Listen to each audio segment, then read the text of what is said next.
The iPhone Air is Apple's boldest design refresh in years. It is almost impossibly thin at 5.64mm, yet still sturdy thanks to the use of titanium and ceramic shield.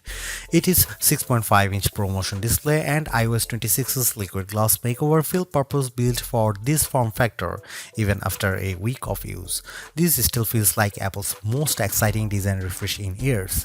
Battery life is solid, if not class-leading, and the single 48-megapixel camera limits flexibility, but for those who value design and portability above all else, it is sexy and stunning and maybe a new kind of pro.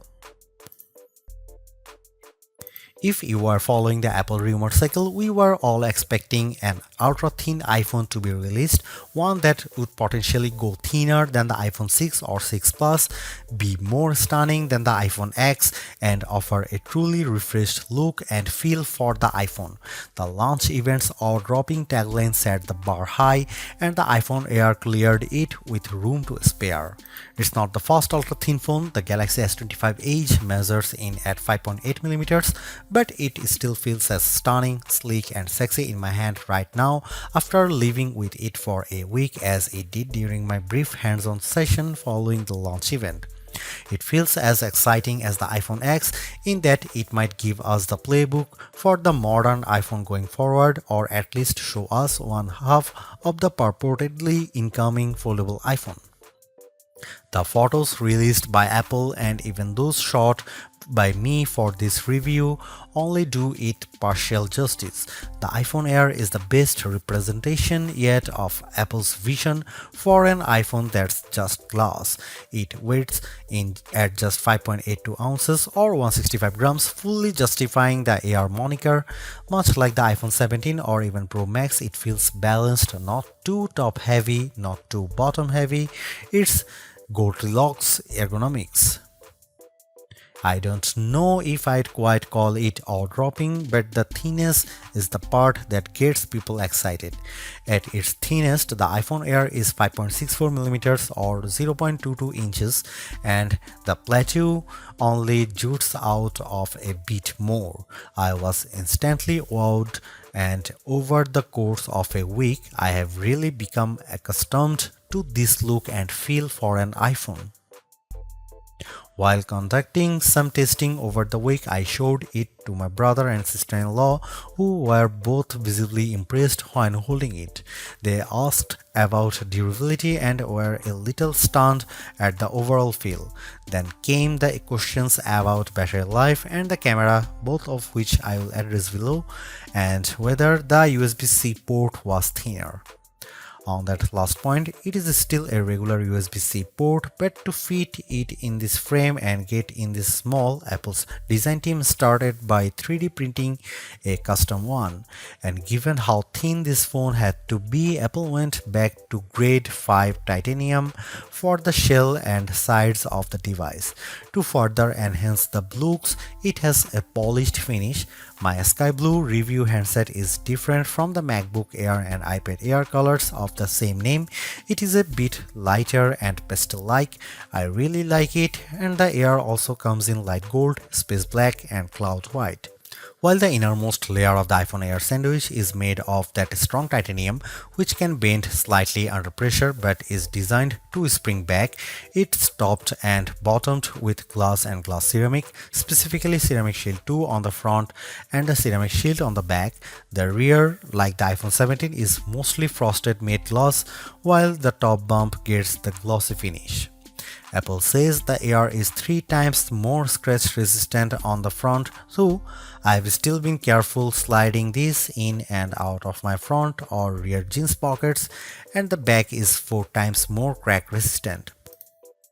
It also has the same IP68 rating for resistance to dust and water as the iPhone 17, 17 Pro and 17 Pro Max. It survived a light drizzle shortly after I unboxed it in Apple Park. The weather's been wet in my home state of Jersey, and the Air has shown no issues when being used in rain or surviving a dunk test. Even given the extreme thinness here, you still get the usual buttons you would expect on an iPhone. Camera control has been redesigned to live on the right hand side, and it's slightly thinner but about the same length as on other iPhones. The power or sleep button sits slightly higher on the side with the action button, volume up and volume down on the left. The main mono speaker lives at the top of some microphones, and there are two other microphones either side of the USB-C port on the bottom. This design does, as mentioned, only leave room for a single camera and likely a smaller battery inside, but Apple has also dropped the SIM card slot worldwide and opted for eSIM to save some space. The iPhone Air is stunning, attracts a lot of admiring glances, and feels like biggest refresh in iPhone design we have seen in a while. Yes, it's the same key parts, just compressed, but in use it feels like the perfect showcase for iOS 26. If you are after Apple's best design this year, I think it is clearly the iPhone Air. I have a feeling that the design team at Apple knew the Air was on the roadmap when designing the liquid glass. iOS 26 is running on the iPhone Air out of the box, and as on any iPhone, announces itself with a hello on the first boot. You will get a sense of the new translucent glass-like nature of the software pretty quickly. It's mostly visible in how notifications refract over your wallpaper or up top with whatever is behind the element. I especially like the way the bottom menu bars look like this, although legibility can be an issue at times depending on what's behind the element. You'll also notice a difference if you use light mode or dark mode. The redesign is only a portion of iOS 26 as Apple's latest OS introduces a number of new features. I am keen to put many of the new parts of messages to the test with my friends and various group chats. With the latter, you will now get typing indicators and you can set a custom background for any message group or individual. This will, I have a feeling, be an especially tough test for legibility with the liquid glass components. You also have the option to add polls in group messages, which is a fun way to decide on activities or maybe pick a restaurant. The phone app is entirely new, though you can switch back, placing your favorites up top, and below that is a combined list of outgoing and incoming calls, missed calls, and even voicemails. It can be a lot to process at first, but after months on the beta, I am more or less used to it, although I have switched back to the original setup occasionally, as the new one makes voicemails a little harder to track down. You can also use live translation during calls, which can be helpful for international travel, and I especially like the wait on hold feature. Visual intelligence, which is engaged with a long press of camera control, is a bit smarter here, and now identify events to add your calendar and integrate with apps that add support with the API. However, we are still waiting on the full AI-powered Siri, and many of the new Apple Intelligence features aren't front and center here. This is where the compromises necessitated by the iPhone Air's unfeasibly thin design begin. The iPhone Air only features a single 48-megapixel fusion camera on the back. It can shoot at 1x, a sensor crop in 2x, or a maximum digital 10x, but the quality falls off noticeably with the latter. I'll cut to the chase here. If you are after the iPhone with the best cameras or even just some variety for shooting, this is probably not it. Here are some camera samples of the new iPhone Air.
Powering the iPhone Air is Apple's A19 Pro chip, which is a step up from the iPhone 17's A19 and a slightly less powerful version of the A19 Pro in the iPhone 17 Pro and 17 Pro Max without the extra cooling technology.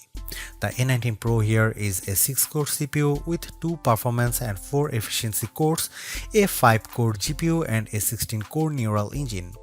It's goodly faster than the A18 Pro or A18 found in the iPhone 16 Pro Max or 16, especially with various elements of iOS 26 including specializing a wallpaper and in everyday use. Compared to the standard iPhone 17, I would say performance is about neck and neck. The A19 Pro is arguably being used here to help regulate performance temperature. I did notice the iPhone Air heating up during the first few days while it was still indexing and charging, especially from 0% to about 50% before cooling as it slowed near 80%. It also warms up when multitasking with demanding apps at times.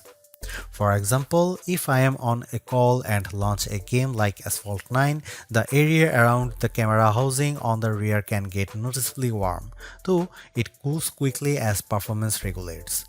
The heat doesn't spread below the Apple logo, and a case like Apple's bumper or clear option helps keep it from your fingertips. Keep in mind that basically all the components do live in the plateau, including the silicone, so it makes sense that the area does heat up. When it comes to non-gaming tasks, though, the iPhone Air handles everything well and delivers strong performance while keeping cool. That was the case with my daily workflow consisting of calls, audio and FaceTime as well as mail, Gmail, Slack, Safari, Chrome, Edits, CapCut, the camera and the other apps. Even with creating a Genmoji or using Image Playground or another facet of Apple Intelligence, the iPhone Air didn't get especially warm. In terms of quantitative testing, the iPhone Air scored slightly higher than the iPhone 17 on Geekbench 6.5 at 3723 on single core and 9665 on multi-core. That's in line with smartphones at this price range, though as we noted in our Galaxy S25 Edge review, that phone has a thermal solution for keeping things cool. We can only guess at the iPhone Air's battery size for now as Apple doesn't officially release those numbers. It is clear though that the company has squeezed as large a cell as possible inside this ultra slim smartphone. Instead of capacity, Apple provides viewing estimates up to 27 hours of downloaded video playback and 22 hours of streaming. With the $99 MagSafe battery attached, those numbers rise to 40 and 35 hours respectively, about a 65% boost. In my experience, the iPhone Air generally lasts through a workday 6 to 8 hours depending on use. That's behind the iPhone 17, 17 Pro and 17 Pro Max, but it still meets Apple's all-day standard. On the test, I took it off a charger at 7:30 am and it lasted until 5:50 pm or 10 hours and 20 minutes.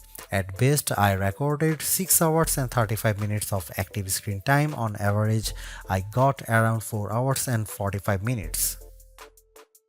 During my first few fast charges, the top of the camera plateau and the area beneath it did get warm, mostly between 0% and 50% before cooling down. This isn't unusual for fast charging and reflects the component layout. Power users will likely need to recharge by the time they get home. Apple's slim MagSafe battery nearly matches the Air's profile, adding only a bit more thickness than the camera bump. It recharges intelligently throughout the day, manages heat well, and uses pocket detection to optimize charging times. Optional, yes, but it complements the iPhone Air experience nicely.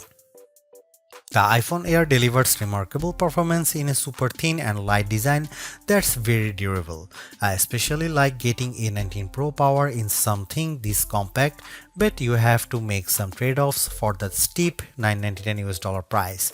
You get only a single rear camera, which means no telephoto zoom, ultra-wide or macro shots, and while the Air's battery life is solid, it's a few hours behind the iPhone 17 Pro Max.